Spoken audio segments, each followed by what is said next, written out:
Galera, temos aqui a entrevista do técnico Tite pós-jogo. Grêmio 3, Flamengo 2. Vamos ver aí o que o nosso técnico vai falar depois de mais uma derrota no seu comando. As imagens são da Flá TV, link na descrição como créditos. Inscreva-se lá na Flá TV. Vamos lá. Boa noite, tudo bem? Aqui, Leonardo Mol, da Rádio Bandeirantes de Porto Alegre. Você, nesse momento, vive um momento de instabilidade no Flamengo, com uma pressão por parte da torcida, principalmente. E no Rio Grande do Sul se especula, chegou a informação de um possível interesse do Grêmio no seu trabalho para a próxima temporada. Como é que você Ô, Glória, vai com Deus. enxerga esse interesse do Grêmio e uma possível vinda na próxima temporada? Primeira parte da pergunta da pressão. A pressão foi no Guarani de Garibaldi, no Veranópolis, no Caxias, no Juventude, no Ipiranga de Erechim, no Grêmio, no Inter. Ela vai ser sempre assim. É atividade profissional que ela seja dessa forma. Muito tranquila. Especulações, ela é de vocês, não de minha parte, porque eu tenho muito orgulho de estar técnico do Flamengo. Tite, boa noite. Bom, muito no próximo jogo, né? Poupou seus principais jogadores. Que análise você faz de hoje, dessa partida aqui, embora o Flamengo não tenha feito uma má partida, né? Dominou até boa parte do jogo, mas acho que você acha, na sua avaliação, que os garotos, de repente, sentiram um pouco a pressão, sentiram um pouco o jogo e o Flamengo acaba derrotado aqui, e que de que forma esse resultado pode influenciar no jogo da quinta-feira da Libertadores? A melhor forma de nós obtermos êxito nessa sequência de jogos de quinta, domingo e quinta, não tinha condições, os outros atletas não iam ter condições de desempenho. Do jogo de hoje, vou ser curto e grosso. O Flamengo jogou, o Grêmio ganhou.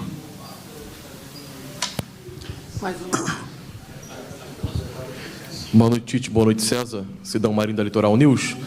Professor, eu queria que você falasse um pouco sobre o terceiro gol do Grêmio. O Diego Costa fica mais sozinho dentro da área, com facilidade para fazer a testada. Se isso não seria um erro dos treinamentos da equipe do Flamengo. Uma outra rapidinho, quinta-feira já tem uma decisão, o time principal ficou no Rio de Janeiro treinando. Queria saber se, na sua visão, essa classificação na Copa Libertadores da América ou não reflete a sua permanência ou não na equipe do Flamengo. Obrigado. Meu trabalho, ele segue assim em todos, e está linkado a outra resposta que eu dei. Eu vou seguir o meu trabalho. Quem tem que fazer perguntas dessa situação de quem está ou quando foi contratado não é para mim, é para dirigentes, não é para mim. Explica um pouquinho, César, para dar, porque é uma análise tática para dar uma... Foi uma bola onde nós fizemos um movimento precipitado, né? Uma dobra no mesmo homem. Parte disso é porque essa equipe não tem uma rotina já de ter jogado... 10 homens com 12 minutos, ter jogado junto, bastante grande. E sim, isso é subproduto do que havia acontecido, né? No segundo gol, além do gol, logo depois a gente perde o Carlinhos, né?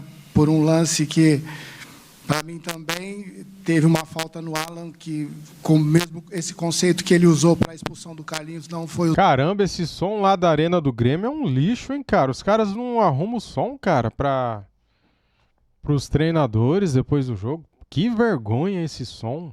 Usado nessa falta do Alan. Enfim, mas do Wesley, aliás. Mas foi assim, por falta de rotinada, a equipe não está rotinada nessa. E além disso, com um homem a menos, a gente acabou deixando esse setor, o funil, né, que é o espaço que a gente usa, aberto, e aí sofremos o gol, sofremos o terceiro, mas é um subproduto de tudo que já tinha acontecido. Assim, o número de oportunidades que nós criamos, o número de finalizações no gol que nós tivemos. Por isso que eu falei, a síntese, agora dissecando um pouquinho mais, que eu falei que nós jogamos, o número de oportunidades, o volume que a equipe apresentou, mesmo com 10 homens, o resultado do desempenho não diz o que foi o jogo. Para mim, o resultado não diz. Esse é um lance onde há um desgaste físico, e aí tu tem uma dobra normal de um garoto que vem normal, e a qualidade técnica do adversário. E ali a marcação posicional. A jogada, ela tem a do desgaste físico e da jogada do lado que dá o cruzamento. Só em cima dessas oportunidades que você falou, realmente para a quinta, criar, fazer gol, mas sair perdendo? Só para fechar, efetividade, ela é um fator.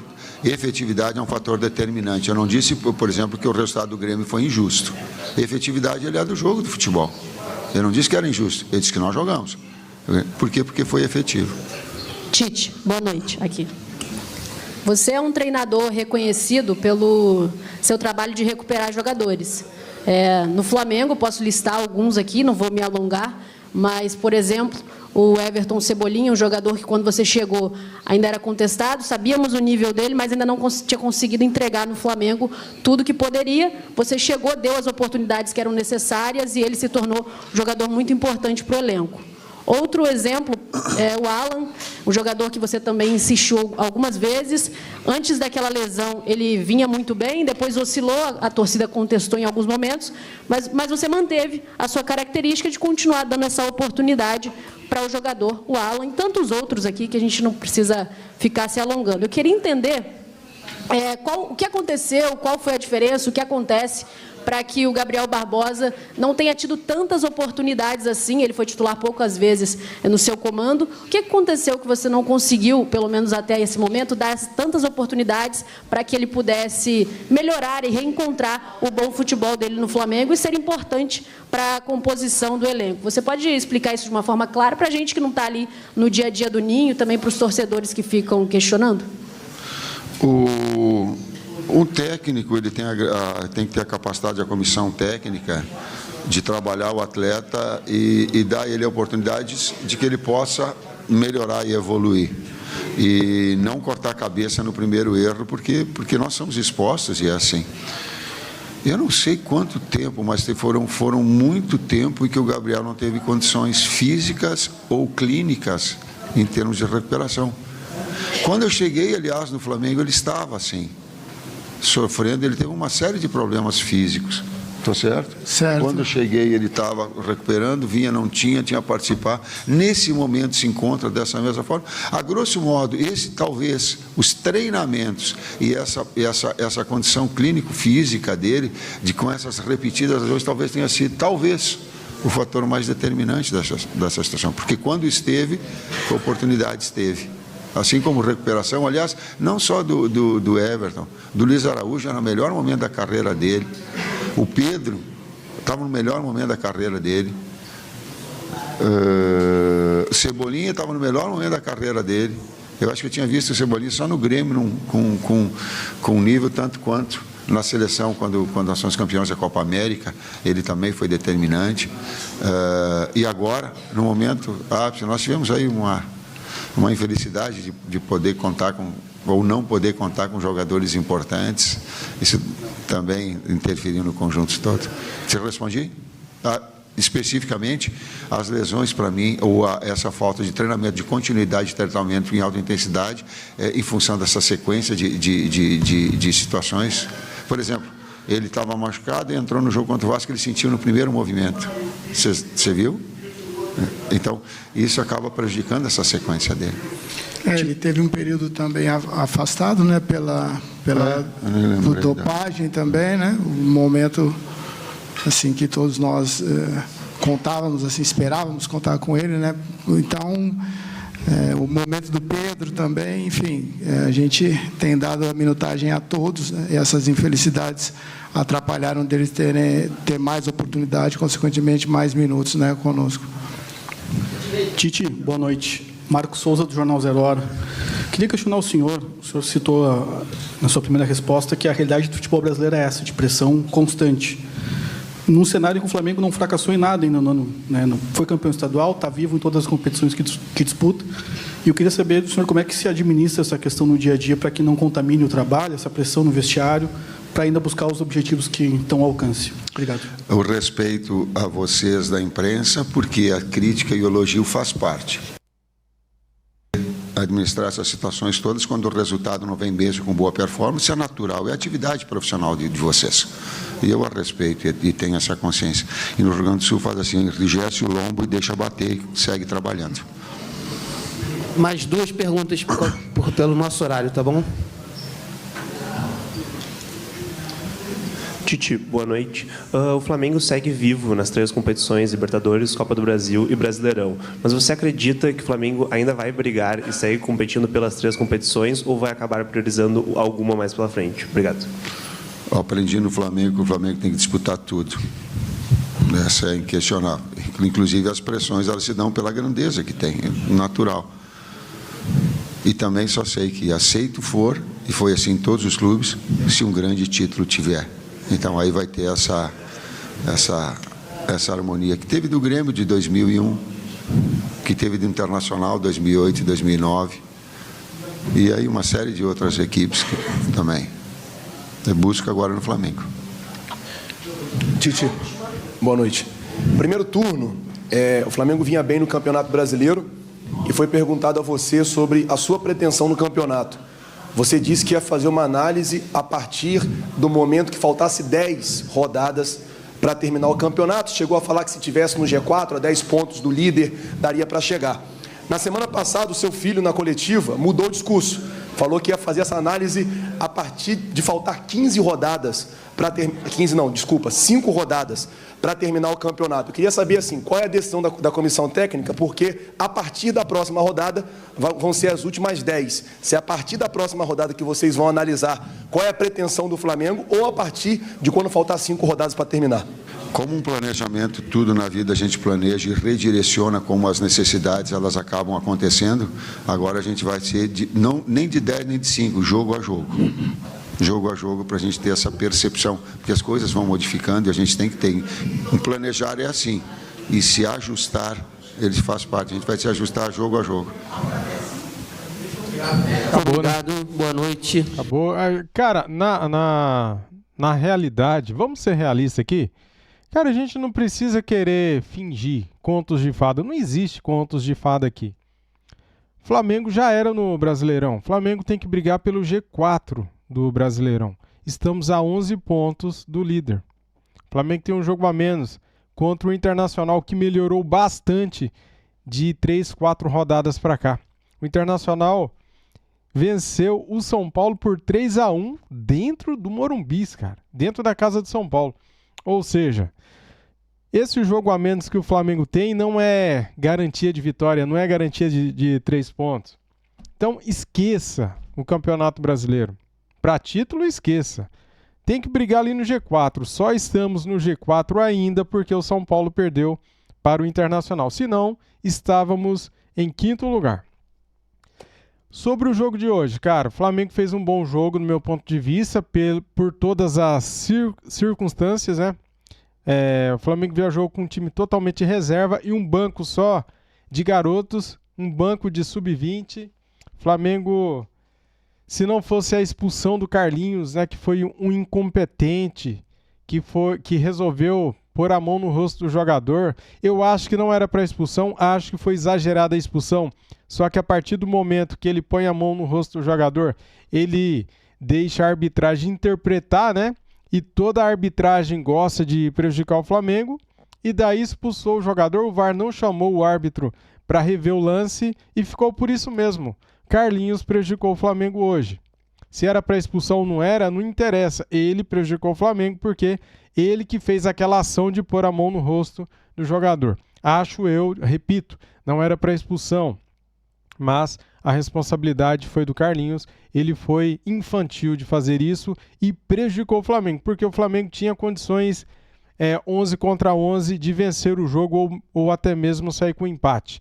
O Flamengo fez um bom primeiro tempo, começou bem o segundo tempo, depois com a expulsão do Carlinhos, daí o Grêmio cresceu um pouco, só que mesmo com um jogador a menos, o Flamengo foi bem no meu ponto de vista. Conseguimos fazer o segundo gol ainda. Cara, eu gostaria muito de acreditar no que o Tite fala, sabe? Quando ele fala assim, que o campo fala, que ele gosta de ser coerente, que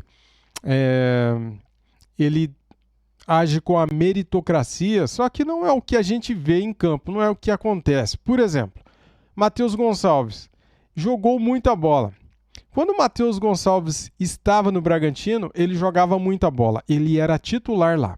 Ele voltou para o Flamengo, o Tite chegou e ele perdeu espaço. Ele quase não entra nos jogos.